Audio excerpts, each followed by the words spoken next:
I love the fact that you're able to share that, because the momentum is not only inspiring, but at the same time, I think back to one of the things I learned early on and when I got my executive MBA is the talent performance model. That if you don't understand what your goal is and you don't see feedback that you're getting success, you're not going to do the thing. You're not incentivized. It all comes back to those incentives.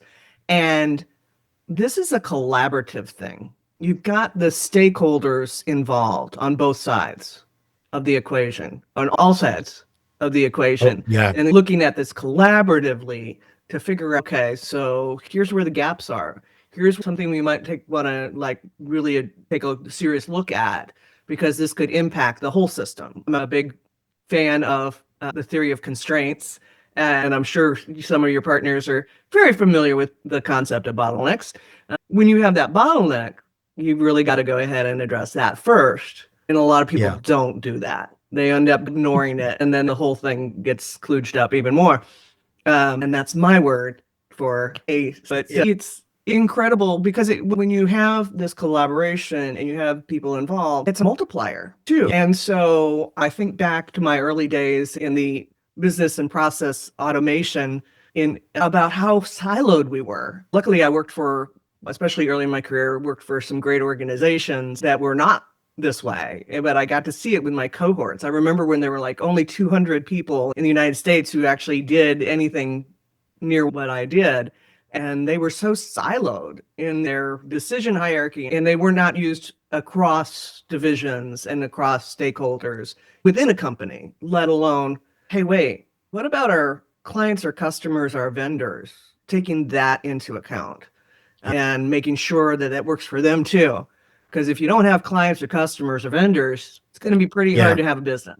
And it's been a fascinating approach to say some of these things like, who are we centering in the development of this system? And are we centering what families need? Are we centering what the providers need? Are we centering what businesses need? And the answer functionally cannot be all three, but how do we do it? And maybe this one's centering this group and this one's centering another, but that's been another aspect of this work that we've been navigating, going, okay, when we're doing outreach campaigns, centering, empowering families. And our first Friday breakfasts, that you've been to one of those, how are we centering business engagement and civic leader engagement in that room? And then what are our follow-up mechanisms? And gratefully, you helped us discover that our follow-up systems were not tight enough. Our follow-up email didn't make it to you. And we're like, awesome. I mean, not awesome that it happened, but awesome we get to go work on it. Yeah. Exactly. And now we'll go work on it. Yeah. We got to rebuild our system and go, whoops, there was a hole. Now we have a better mechanism. But like, what's our structure then? Michelle Brown would have me use the word, what's the customer journey for businesses learning about the issue, becoming engaged, figuring out what to do about it? How do they get the support they need to support their employees? How do we take them through so that they become champions and advocates also?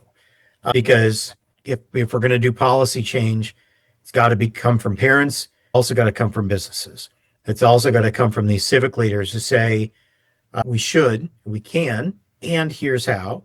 And there are some opportunities, and let's step forward. I'll share with you one example where we have identified an additional gap in early childhood advocacy, where I don't know if you saw the public testimony leading up to the Project Marvel vote at City Council. Mm-hmm. They opened the mic, I think it was 6 hours, and the people raising concerns. And if you said, well, how many of these people spoke about the challenge of affordable housing, right? Which not necessarily, people can have a judgment about, is that the spurs to fix or not?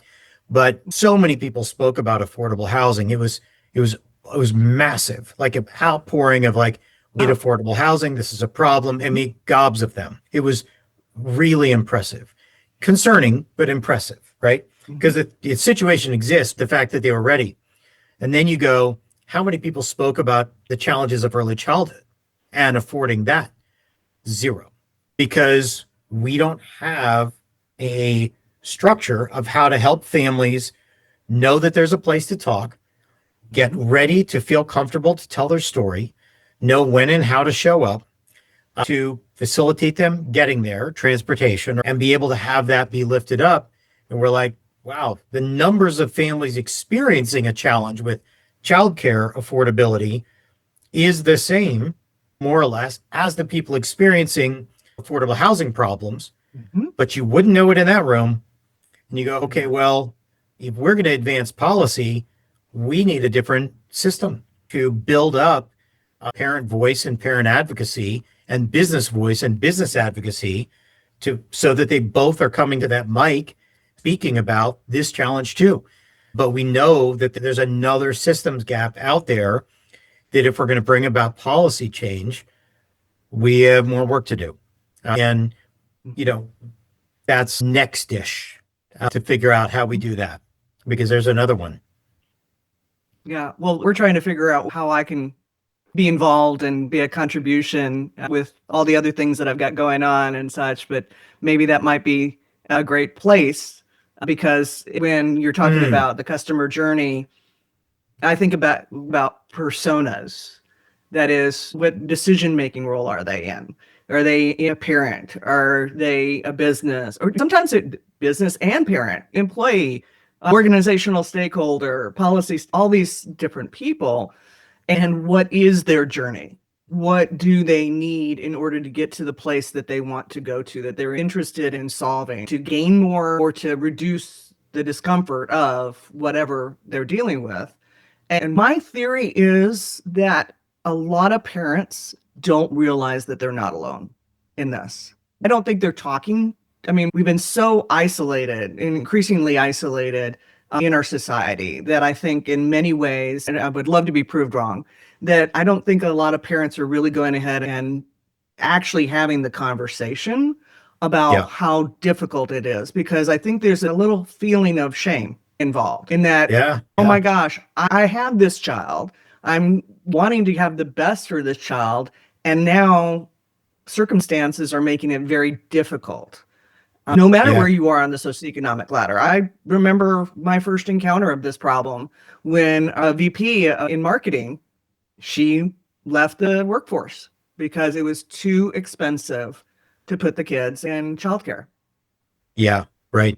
And it happens all of it in a VP who's probably further along in their career, making reasonable money, making six, and too much for them. It's a mess. I mean, if you've got 3 kids, you're paying $35,000 a year for childcare. If you're not making, 70, you're not even at break even after you pay taxes and then getting the gas to get the kids to and from childcare, like you're out. And very often, it's not a 35-year-old who's trying to solve this. It's a 25-year-old. And you haven't had the 3 or 4 promotions to become a VP. You're a teller or you're an analyst. It's the earlier jobs where like that math doesn't work.